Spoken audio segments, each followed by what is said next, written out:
লইয়া যান টাকের দুশমন, মাখবেন আর দেখবেন মাথা ভর্তি চুল, লাগবে আপনার একদম কুল। ওই মিয়া খারাও। যে স্যার, লাগবো নাকি টাকের দুশমন? খুব তো বাটপাড়ির বিজনেস করতেছো। কি কোন স্যার, বাটপাড়ির বিজনেস কই করতাছি? নিজের মাথার দিকে তাকাইয়া দেখছো, নিজের জিনিস তাইলে নিজে ব্যবহার করো না কেন? কি যে কোন স্যার, নিজের জিনিস কেন নিজে ব্যবহার করা যায়? কেন যাবো না কেন? স্যার, রাস্তার ওই পাশে ওই আবুল্লারে দেখেন, ওই হালায় কি জিনিস সেল করতেছে।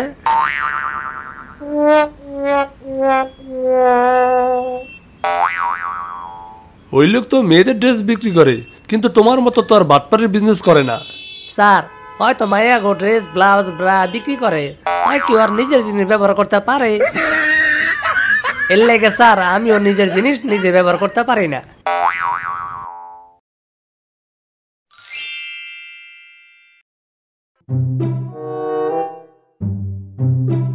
দাদু ভাই, তোমার স্কুলের স্যার আসছে। সত্যি বলছো? হ্যাঁ, সত্যি বলছি। দাদু, তাহলে তুমি লুকিয়ে পড়ো। আমি লুকিয়ে পারবো? কিন্তু কেন দাদু ভাই? আমি স্কুলে স্যারকে বলেছি তুমি মারা গেছো, তাই আবার 3 দিনের ছুটি লাগবে। তুমি লুকিয়ে পড়ো দাদু, তাড়াতাড়ি লুকাও দাদু।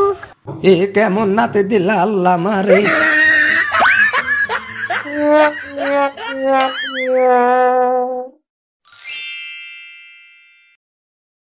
রাফি, এই রাফি। কি হয়েছে আম্মু? ফ্রিজের নিচে হিসু করছো কেন? কই, আমি তো করিনি আম্মু। তাহলে ভূতে করছে? ভূত করতে পারে আম্মু। ফাইজলামি হচ্ছে আমার সাথে? আম্মু, তারা মনে হয় আব্বু করছে। ছি ছি ছি ছি ছি, এসব কি বলে? এই, আমি এখানে ইস্যু করবো কেন? ছেলে দেখে আমার মান সম্মান কিচ্ছু রাখলো না। রাফি, এটা তোমারই কাজ, কিন্তু সত্য কথা বলো না কেন? আম্মু, হতেও পারে।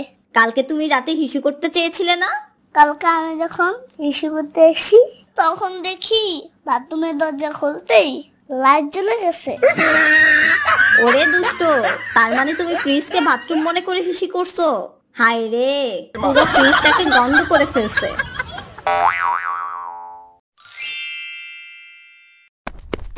মামা, এই মামা। কি হয়েছে মামা? মামা দেখো তো, আমার সাথে কি কোনো টুনটুনি পাখি আছে? আছে তো। কোথায়? আমি তো দেখতে পাই না। ওইটা তো তোমার প্যান্টের ভেতর। প্যান্টের ভেতর? আরে চিৎকার করতেছো কেন? প্যান্টের ভেতর পাখি ঢুকে গেছে। আরে ধুরো, এইটা সেই পাখি না। তাইলে এটা কি মামা? তুমি যেটাতে হিসু করো ওইটাই তোমার টুনটুনি পাখি। তুমি আমার সাথে মজা করতেছো? মজা করবো কেন? তোমার টুনটুনি পাখির কথা কে বললো? সাম্বা বলছে মামা, আরো বলছে আমার টুনটুনি পাখি নাকি ঘেসাং ফু করে দেবে। তাহলে তো অনেক মজা হবে। মজা হবে মানে? তোমার তো খতনা হবে মামা। খতনা কি? তোমার মুসলমানি হবে, মানে তোমার এই টুনটুনি পাখি ঘেসাং ফু হবে। এবার বুঝছো? ওরে বাবা রে, না! আরে আরে চিৎকার করতেছো কেন? বারে, আমার টুনটুনি কেটে ফেলবে যে। আরে একটু ব্যথা পাবা না, মনে হবে পিঁপড়া কামড় দিছে। টুনটুনিতে পিঁপড়া কামড় দেবে? বললাম যে যখন কাটবে তখন মনে হবে যে সামান্য পিঁপড়া কামড় দিছে, একদম ভয় পাইবা না। আমার টুনটুনি কেন কাটবে মামা? তুমি ছেলে মানুষ না, ছেলেদেরটা কাটতে হয়। তাইলে তোমার টুনটুনি ওকে কাটছে মামা? নাও তো এখন। আপু, ইয়ামিনা নাও তো। বুঝছি। কি বুঝছো? তোমার টুনটুনি কাটে নাই। ওরে পদের হাড্ডি, দাঁড়া।